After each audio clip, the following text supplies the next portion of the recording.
Hello students, welcome to my channel. So कालच्या व्हिडिओमध्ये आपण महाडिस्कॉम ए आणि JEE साठीचा जो एक्झाम पॅटर्न आहे प्लस त्याचा डिटेल सिलेबस म्हणजे टेक्निकल असेल नॉन टेक्निकल असेल त्याचा ओव्हरव्ह्यू पाहिला होता. ओके, सो आजच्या व्हिडिओमध्ये आपण महाडिस्कॉम ए आणि JEE साठीचा इलेक्ट्रिकलसाठीचा जो काही टेक्निकल सिलेबस असेल तो डिटेलमध्ये पाहणार आहे.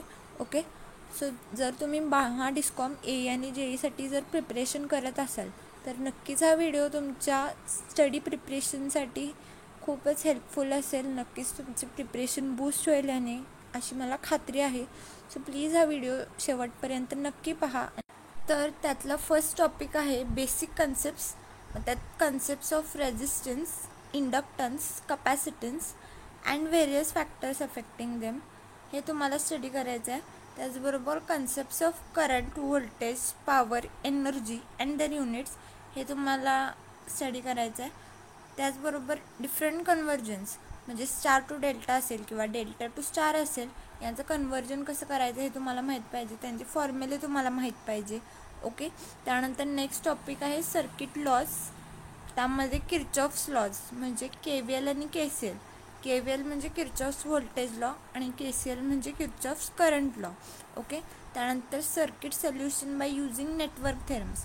मग नेटवर्क थेरम्स कोणकोणते असणार आहेत तर बघा, सुपरपोजिशन थेरम आला, रेसिप्रोसिटी थेरम आला, परत मॅक्झिमम पॉवर ट्रान्सफर थेरम आला. ओके, तर हे जे सगळे थेरम्स आहेत हे यूज करून तुम्हाला सर्किट सॉल्व करायचं आहे किंवा सर्किटचं सोल्युशन फाइंड करायचं आहे. ओके, तर ते तुम्हाला आलं पाहिजे. त्यानंतर टू पोर्ट नेटवर्क्स म्हणजे काय, त्यातले पॅरामीटर्स आपण कसं फाइंड करणार आहे त्याचे फॉर्म्युले तुम्हाला माहीत पाहिजेत, त्याच्यावरचे न्यूमरिकल्स तुम्हाला सॉल्व करता आले पाहिजेत. ओके, त्यानंतर नेक्स्ट टॉपिक आहे मॅग्नेटिक सर्किट्स. मग त्यामध्ये concepts of flux, MMF, reluctance, permeance म्हणजे मॅग्नेटिक सर्किट्सचे रिलेटेड जे काही कन्सेप्ट्स आहेत.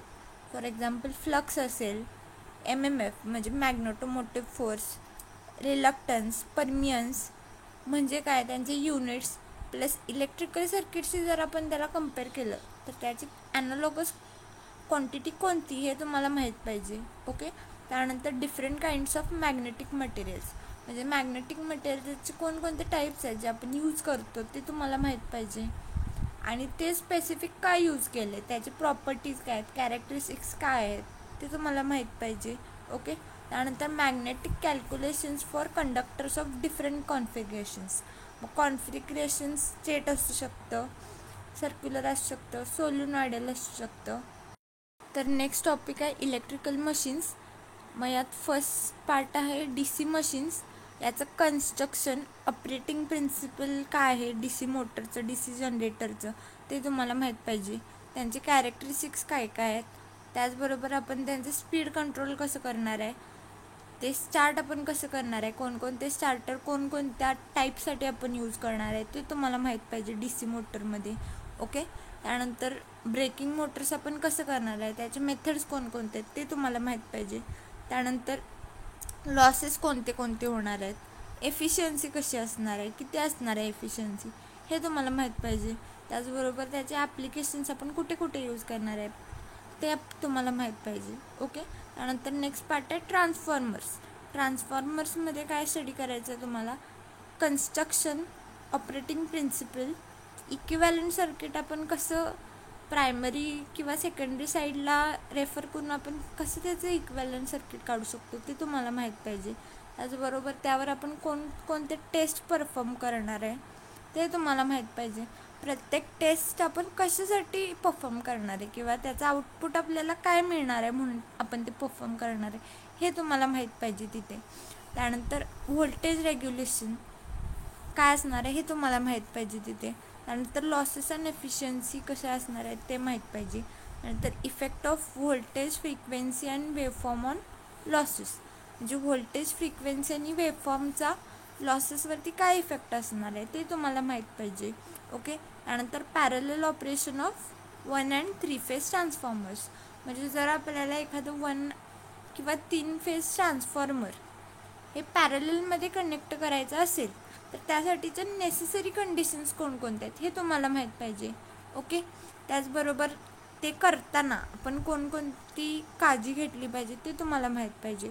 त्यातून आपल्याला काय काय मिळणार आहे ते माहीत पाहिजे, किंवा ते आपण कशासाठी करणार आहे ते तुम्हाला माहीत पाहिजे तिथे. ओके. त्यानंतर ऑटो ट्रान्सफॉर्मरमध्ये काय, तर तुम्हाला त्याचं मिनिंग माहीत पाहिजे, आपण ते काय यूज करणार आहे ते माहीत पाहिजे, प्लस त्याच्याशी रिलेटेड जे काही छोटे मोठे टर्म्स असतील ते तुम्हाला माहीत पाहिजे. ओके. त्यानंतर नेक्स्ट पार्ट आहे synchronous machines. Generation of 3 phase EMF कसं होणार आहे ते तुम्हाला माहीत पाहिजे. म्हणजे ते थोडक्यात ऑपरेटिंग प्रिन्सिपलमध्ये झालं, तर त्याचं कन्स्ट्रक्शन तुम्हाला माहीत पाहिजे, ऑपरेटिंग प्रिन्सिपल माहीत पाहिजे. आर्मेचर रिॲक्शन म्हणजे काय ते माहीत पाहिजे, आर्मेचर रिॲक्शनचे इफेक्ट्स काय काय ते माहीत पाहिजे, आर्मेचर रिॲक्शन आपण कसं कम्पेन्सेट करणार आहे, किंवा ते कम्पेन्सेट करण्यासाठी आपण त्या सर्किटमध्ये काय यूज करणार आहे ते तुम्हाला माहीत पाहिजे. त्यानंतर व्होल्टेज रेग्युलेशन कसं असायला हवं हे माहीत पाहिजे. नंतर parallel operation of 2 alternators. Alternator म्हणजे काय, सिंक्रोनस जनरेटर्स. म्हणजे जर 2 सिंक्रोनस जनरेटर्सला आपल्याला पॅरलल ऑपरेट करायचं असेल तर त्यासाठीच्या कंडिशन्स काय काय आहेत हे तुम्हाला माहीत पाहिजे. त्याचबरोबर ते पॅरलल ऑपरेशन आपण का करणार आहे, त्याचं आउटपुट काय आपल्याला भेटणार आहे हे तुम्हाला माहीत पाहिजे तिथे. ओके.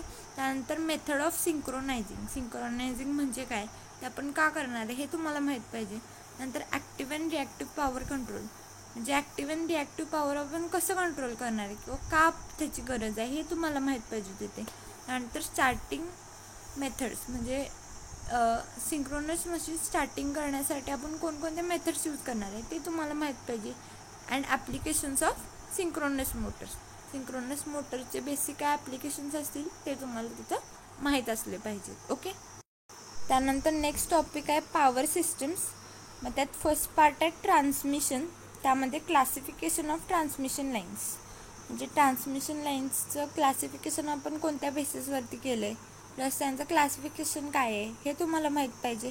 त्याचबरोबर फॅक्टर्स अफेक्टिंग देअर परफॉर्मन्स, म्हणजे ट्रान्समिशन लाईनच्या परफॉर्मन्सवरती कोणकोणते फॅक्टर्स अफेक्ट करतात हे तुम्हाला माहीत पाहिजे. मग कोणकोणते फॅक्टर्स आले ते ABCD असतील, Z पॅरामीटर्स असतील, किंवा H पॅरामीटर्स असतील, हे पॅरामीटर्स तुम्हाला माहीत पाहिजे. ते कॅल्क्युलेट कसं करायचं हे तुम्हाला माहीत पाहिजे. ओके. त्यानंतर डिफरंट इफेक्ट्स कोणकोणते आले, स्किन इफेक्ट आला, फॅरेंटी इफेक्ट आला, प्रॉक्झिमिटी इफेक्ट आला. मग ते म्हणजे काय, त्याचे इफेक्ट्स काय असणार आहेत, ते कमी करण्यासाठी आपण काय काय यूज करू शकतो. ओके. ते तुम्हाला माहीत पाहिजे. त्याचबरोबर classification of cables and dielectric strength, मग केबल्सला आपण कसं क्लासिफाय केले, किंवा प्रत्येक केबलची डायइलेक्ट्रिक स्ट्रेंथ कशी असली पाहिजे. ओके. ते तुम्हाला माहीत पाहिजे. त्याचबरोबर ग्रेडिंग ऑफ केबल्स, तर हे आपण का करायचं, त्याचं मिनिंग काय हे तुम्हाला माहीत पाहिजे. नंतर टाईप्स ऑफ इन्सुलेटर्स, म्हणजे आपण ट्रान्समिशन लाईनमध्ये कोणकोणते इन्सुलेटरचे टाईप्स यूज करतो ते तुम्हाला माहीत पाहिजे. त्याचे रिलेटेड जे काही बेसिक टर्म्स असतील ते तुम्हाला तिथं माहीत पाहिजे. ओके.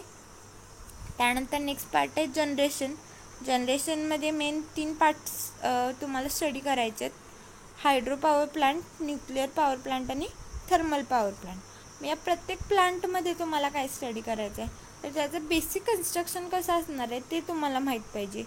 त्यानंतर त्यातले कंपोनंट्स कोणते कोणते ते तुम्हाला माहीत पाहिजे, प्रत्येक कंपोनंटचं फंक्शन काय आहे ते तुम्हाला माहीत पाहिजे. त्यानंतर त्यासाठी साईट सिलेक्शन आपण कसं करणार आहे, कोणत्या बेसिसवरती करणार आहे हे तुम्हाला तिथे माहीत पाहिजे. त्याचे ॲडव्हान्टेजेस डिसॲडव्हान्टेजेस हे सगळं तुम्हाला तिथं माहीत पाहिजे. ओके. त्यानंतर नेक्स्ट पार्ट आहे डिस्ट्रीब्युशनमध्ये डिस्ट्रीब्युशन लाईनचे कोणकोणते टाईप्स आहेत हे तुम्हाला माहीत पाहिजे. ओके. त्यानंतर नेक्स्ट टॉपिक आहे पॉवर इलेक्ट्रॉनिक्स. त्यामध्ये तुम्हाला बेसिक्स माहीत असायला पाहिजेत, म्हणजे पॉवर इलेक्ट्रॉनिक्सशी रिलेटेड काही बेसिक टर्म्स असतील ते तुम्हाला माहीत पाहिजेत.